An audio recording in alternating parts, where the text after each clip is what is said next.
안녕하세요. 홍약사닷컴 홍약사입니다. 지난 시간에는 갑상선 기능 저하증에 대해서 알아봤었는데요. 잘 보셨는지 모르겠네요. 그래서 오늘은 갑상선 기능 항진증에 대해서 알아보려 합니다.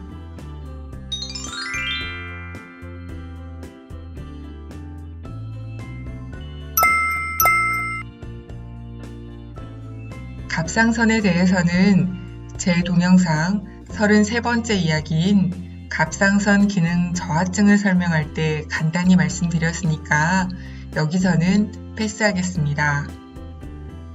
안 보신 분은 그 동영상을 먼저 보시고 이번 동영상을 보시는 게 도움이 될 듯 합니다. 갑상선에서 갑상선 호르몬을 비정상적으로 과다하게 분비하여 갑상선 중독 증상이 나타나는 상태를 갑상선 기능 항진증이라 합니다. 누구에게나 발생할 수 있지만 특히 20세에서 50세 사이에 여성에게서 주로 발생하며 여성이 남성보다 3, 4배 더 많이 발생합니다.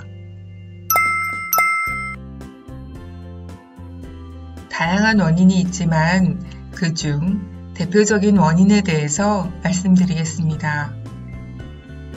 첫째, 자가면역 질환 중 하나인 그레이브스병은 가족력이 주된 원인이며 남성보다 여성에게 더 많이 발생하는 질환입니다. 자가면역 질환이란 어떤 이유로 인체의 면역체계에 오류가 생겨서 자신을 방어하지 않고 자신의 조직을 공격하는 질환입니다. 나중에 자가 면역 질환에 대해서도 정리할 기회를 갖겠습니다. 이렇듯 그레이브스병의 항체는 갑상선이 과도한 갑상선 호르몬을 생성하도록 하여 혈액 내로 분비하도록 자극합니다. 둘째, 중독성 다결절 갑상선종은 갑상선에 여러 개의 결절이 있으면서 갑상선 호르몬이 과다하게 분비됩니다. 셋째, 중독성 갑상선 결절은 갑상선 호르몬을 과다 분비하는 양성 결절이 한 개 있는 경우입니다. 이 중에 그레이브스병이 가장 흔한 원인인데 그 외에 산후 갑상선염 또는 바이러스 감염 후에 발생한 갑상선 염증에 의해서도 일시적인 갑상선 기능 항진증이 발생할 수도 있습니다. 갑상선 기능 항진의 정도나 개인에 따라 차이가 있을 수 있으나 대표적인 증상은 다음과 같습니다. 식욕이 좋은데 체중이 줄어든다. 체력 소모가 심하며 쉽게 피로를 느낀다. 손발이 떨린다. 열 발생이 많아져 더위를 참기 어렵다.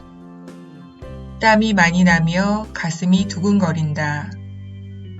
심장 박동수가 증가한다. 신경이 예민해지고 불안해진다. 설사를 하기도 한다. 여성은 생리불순, 불임이 되기도 한다.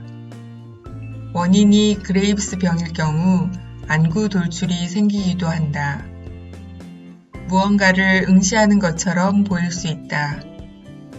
특히 그레이브스병이 원인인 경우에는 안구가 돌출되는 증상이 나타납니다. 눈이 커지고 안구가 앞으로 돌출하여 눈꺼풀이 붓고 결막에 충혈이 나타납니다. 눈 안에 먼지나 모래가 들어간 것 같은 이물감을 느끼고 눈이 부시며 심한 경우 물체가 둘로 보이는 복시증이 발생하기도 합니다. 그러나 모든 환자에게서 이런 증상이 나타나는 것이 아니고 정도가 약하면 거의 증상이 없을 수도 있습니다. 갑상선 기능 항진증이 의심되면 혈액 검사를 통해 혈액 내 갑상선 호르몬 농도를 측정하여 진단할 수 있습니다. 갑상선 기능항진증 환자는 갑상선 호르몬의 혈액 내 농도가 정상치보다 높게 나타나고 갑상선 자극 호르몬이 낮아집니다. 정확한 진단과 원인을 밝히기 위해 갑상선 항체 검사나 갑상선 초음파를 하기도 합니다. 갑상선 기능항진증을 치료하기 위한 방법으로 크게 3가지가 있습니다.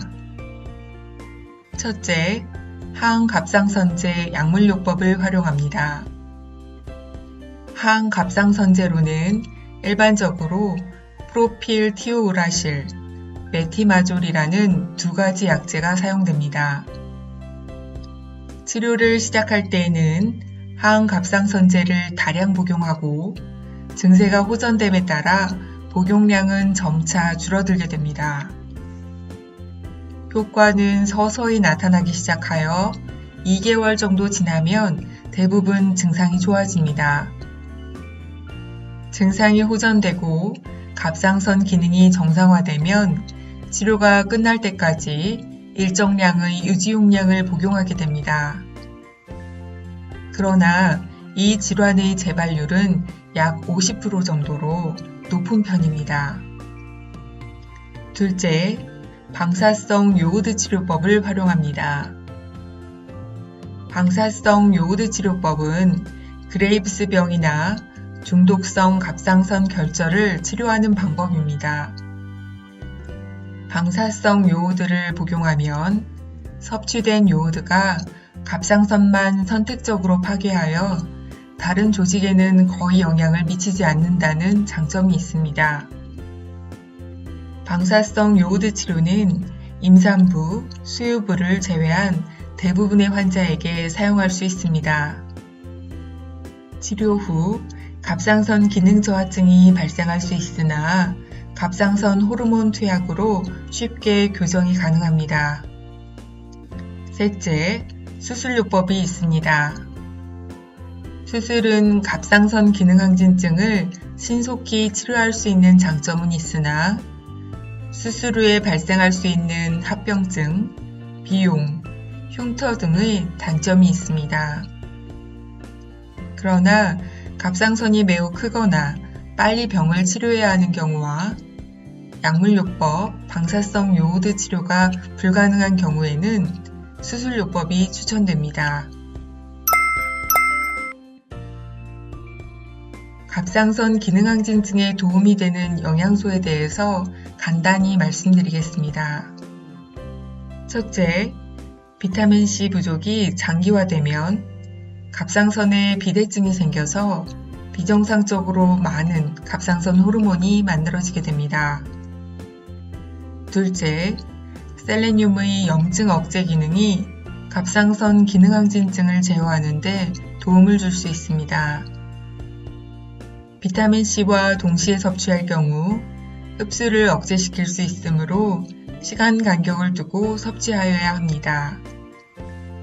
셋째, 체내 세포의 미토콘드리아에서 에너지를 생산하기 위해서는 CoQ10이 꼭 필요합니다.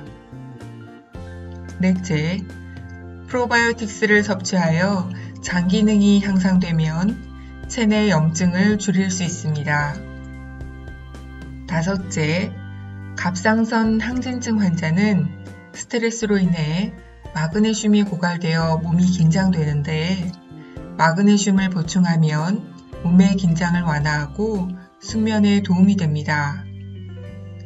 이상의 영양소들에 대해서 이미 설명한 동영상이 있으므로 참고하시면 도움이 되실 겁니다. 갑상선 기능항진증에 도움이 되는 생활관리법. 규칙적이고 균형 잡힌 식사를 한다. 몸의 단백질 손실을 방지하기 위해 고기, 두부 등의 단백질 식품을 충분히 섭취한다. 수분을 충분히 섭취한다. 카페인, 알코올 등의 자극적인 식품 섭취를 제한한다. 과도한 운동이나 활동은 삼가한다. 방사성 요오드 검사나 치료를 위해 특별히 필요한 경우를 제외하고는 일상생활에서 요오드 섭취를 제한할 필요는 없다. 대부분의 질환에는 원인이 있으므로 치료와 더불어 원인을 제어하는 것이 건강 회복에 도움이 됩니다. 오늘도 여러분의 건강 지킴이 홍약사였습니다. 건강하세요.